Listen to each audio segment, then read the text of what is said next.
샬롬. 오늘도 하나님 말씀 앞에 나오신 여러분 환영합니다. 기도하겠습니다. 하나님, 오늘도 우리에게 하나님의 말씀을 들을 수 있는 기회 주시니 감사합니다. 들을 귀, 열린 마음, 순종하고자 하는 우리 영혼에 준비된 자세를 허락하여 주시옵소서. 하나님의 말씀이 주시는 양식을 먹고 우리가 이 세상에 줄 수 없는 기쁨과 용기로 가득 차는 오늘 이 시간 될 수 있도록 주여 인도하여 주시옵소서. 예수님의 이름으로 기도했습니다. 아멘. 오늘 함께 살펴볼 말씀은 골로새서 2장 6절에서 15절입니다. 골로새서 2장 6절에서 15절 말씀을 살펴보도록 하겠습니다. 골로새 교회에게 바울이 가르침을 줄 때 자주 쓰는 표현이 있습니다. 무엇 안에서라는 표현입니다. 그러니까 예수를 중심으로 예수 안에서 살자, 그의 안에서 주 안에서 살자, 이렇게 많이들 표현을 바울은 했습니다. 그런데 그 표현이 자주 등장하는 본문이 오늘 본문입니다. 7번이나 등장하는데 그 안에서, 주 안에서, 예수 안에서 이 표현을 중심으로 잘 한번 보시기 바랍니다. 6, 7절입니다. 그러므로 너희가 그리스도 예수를 주로 받았으니 그 안에서 행하되 그 안에 뿌리를 박으며 세움을 받아 교훈을 받은 대로 믿음에 굳게 서서 감사함을 넘치게 하라. 바울은 식물 이미지를 통해서 그 안에서라는 표현을 사용합니다. 어느 밭에서 뿌리 내리느냐가 중요하듯이 우리 신앙인은 예수 안에서 예수 그 밭에서 뿌리를 내리는 것이 중요하다. 왜냐하면은 그리스도 예수를 우리가 주로 받았기 때문이다라고 말해줍니다. 여러분, 여기에서 바울이 말하는 주라는 것은 단순한 소유자와 소유된 자를 말하는 게 아닙니다. 우리가 생각하는 경제적인 주종 관계가 아닙니다.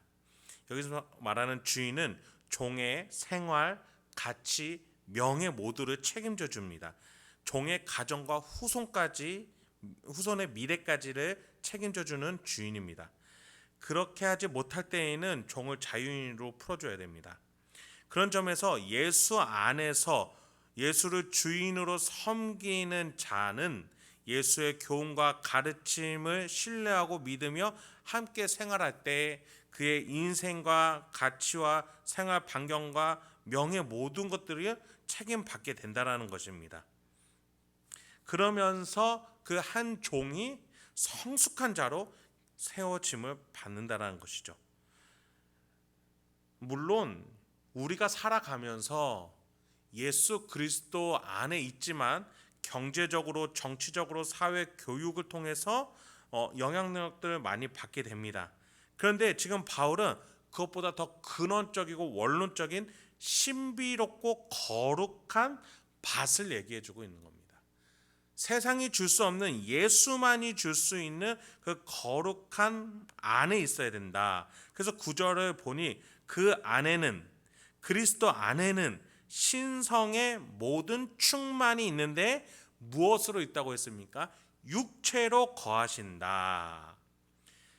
신성이 인성과 함께 한다는 것. 우리 몸이 있는데 이것 안에 신의 모든 충만들이, 신성이, 신의 특성들이 함께 한다는 것, 그게 신비라는 것입니다. 그런데 그것이 우리에게도 10절에 보니 너희도 그 안에서 충만해졌으니, 그 예수 안에 있게 되면 예수 안에, 예수라는 몸 안에 하나님의 놀라운 신성에 충만해졌듯이 우리가 예수 안에 있을 때, 예수 밭에 있을 때 그 신비로운 신성과의 함께함이, 우리 안에 신성의 거하심이 함께하게 된다는 것입니다. 그래서 인간인 우리도 신성으로 충만해질 수 있는데, 이러한 놀라운 신비는 그 당시 유행했던 가르침, 철학, 점성술과 같은 것이 아니라는 겁니다. 10절에 볼까요? 너희도 그 안에서 충만하셨으니 그는 모든 통치자와 권세의 머리시라. 예수 그리스도가 세상의 모든 힘과 원리의 출발점인 것을 두고 머리다라고 표현했습니다. 그러니까 이 신성이 나올 수 있는 출발점이 예수 그리스도라는 것이죠. 신이면서 동시에 인간이시기에 예수는 신성의 힘과 능력으로 이 땅을 다스리고 우리를 충만케 해주십니다. 다른 밭은 어떠합니까? 우리가 아직 읽지 않은 8절에서 이렇게 표현되어 있습니다. 누가 철학과 헛된 속임수로 너희를 사로잡을까 주의하라. 이것은 사람의 전통과 세상의 초등학문을 따름이요 그리스도를 따름이 아니니라. 다른 철학과 다른 생각도 존중받아야 합니다. 그러나 그것이 만약 예수를 훼손시키고 복음을 훼손시키고 하나님에 대한 신성함을 파손시킨다면 우리는 그것들에 사로잡히지 않아야 합니다. 왜입니까? 우리가 신성함으로 충만받을 수 있는 유일한 길이기 때문이에요. 다른 것들이 우리 하나님을 향한 신성함에 대해서 훼손시키지 않는다면 그건 나름대로 인정하고 또 존중하고 유익한 것을 받을 수 있습니다. 근데 이것이 만약에 그것이 신성한 것인 척, 그것으로 우리가 신성함을 받을 수 있다라고 거짓말한다면 우리는 그것에 사로잡히지 않도록 해야 합니다. 여러분, 유일하게 예수 안에서만 우리는 신성함을 받을 수 있습니다. 능력을 구할 수 있습니다. 충만해질 수 있습니다. 예수의 신성함은 신이 인류를 사랑하시어 인류를 구하러 인간이 되신 것입니다. 그 사랑이고 그 신비입니다. 그래서 우리는 예수 안에서 신이 주는 사랑으로 충만하게 우리가 힘을 얻고 용기를 얻고 생명력을 얻을 수 있는 겁니다. 자기 중심의 철학, 세상의 모든 것을 품지 못하는 세상의 학문이 우리의 영혼을 책임지지 못합니다. 그래서 우리는 그것들을 주의해야 합니다. 우리의 영혼을 책임지는 예수 그리스도의 가르침, 그 신성함에 우리가 뿌리를 내리는 대표적인 것이 무엇입니까? 바로 세례입니다. 하나님의 거룩하게 하심입니다. 구약에서는 그걸 무엇이라고 말합니까? 할례라고 말하는 것이죠. 그래서 11절부터 13절까지 바울은 세례와 할례를 언급하면서 이렇게 표현해 주고 있습니다. 또 그 안에서 너희가 손으로 하지 아니한 할례를 받았으니 곧 육의 몸을 벗는 것이요 그리스도의 할례니라.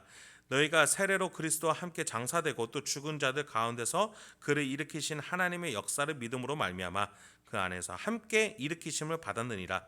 또 범죄와 육체의 무할례로 죽었던 너희를 하나님이 그와 함께 살리시고 우리의 모든 죄를 사하시고. 여기에서 바울은 할례와 세례를 말해주고 있습니다. 할례와 세례는 효력 있는 행위를 말하는 것이 아닙니다. 표시, 표징, 증거입니다. 즉 하나님이 우리에게 역사하신 것을 표시해주고 증거해주는 것뿐이죠.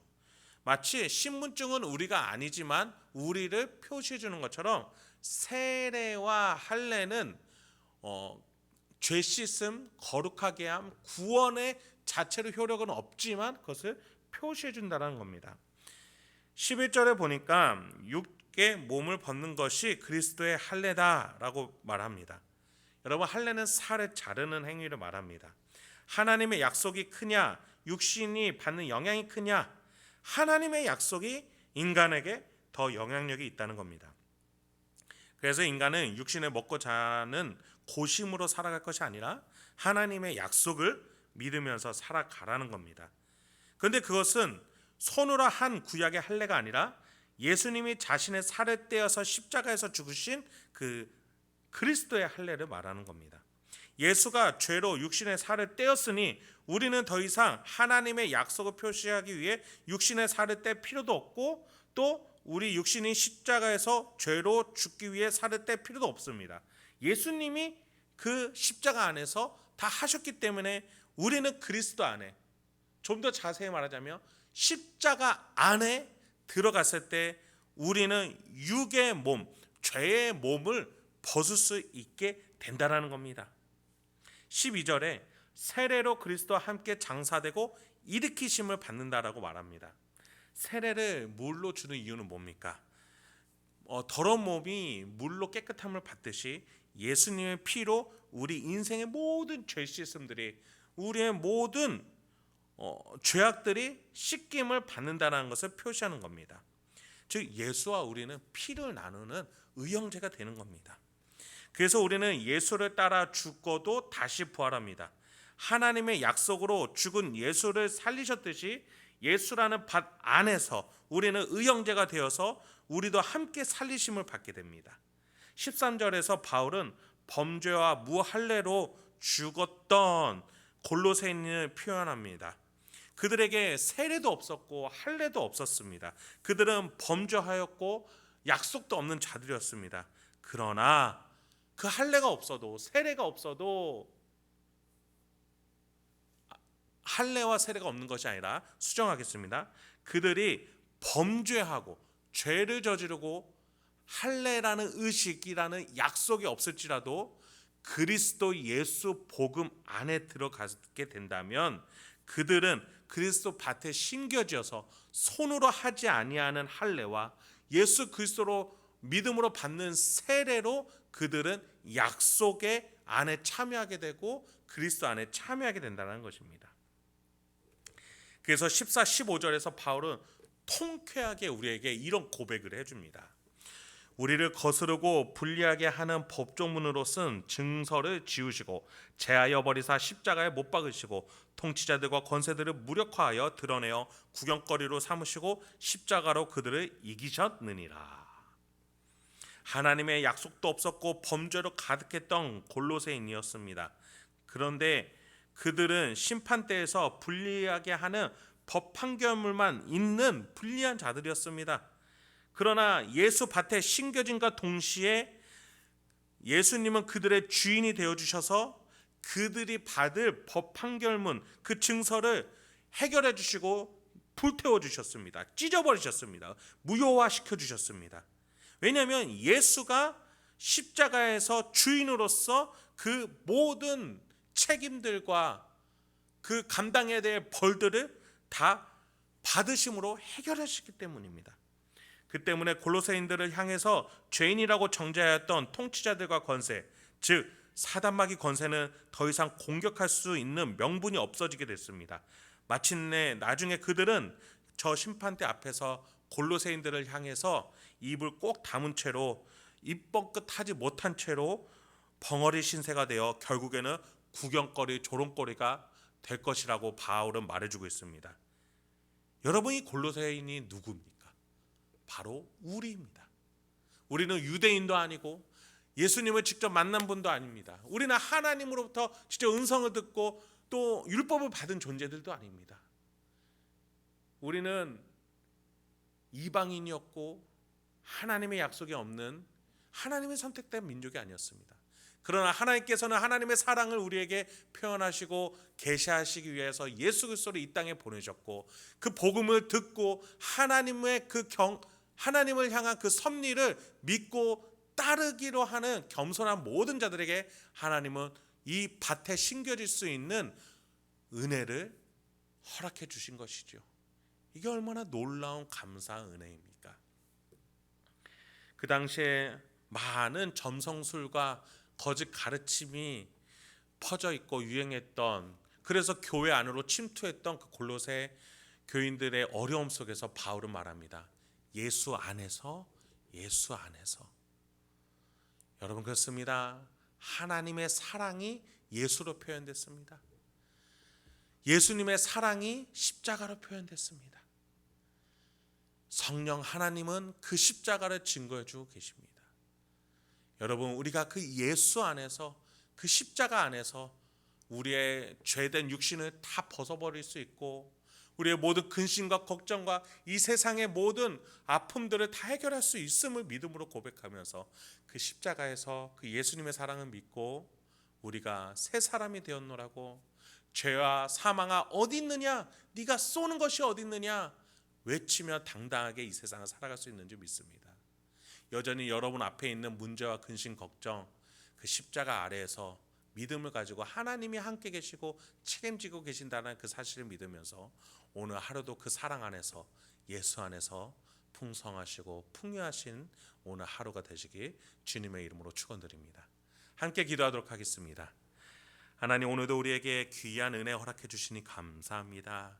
주여, 우리의 심령이 어렵고 힘들고 아픈 가운데서도 주여 오늘 예수님의 사랑을 깨닫게 해주시니 감사합니다.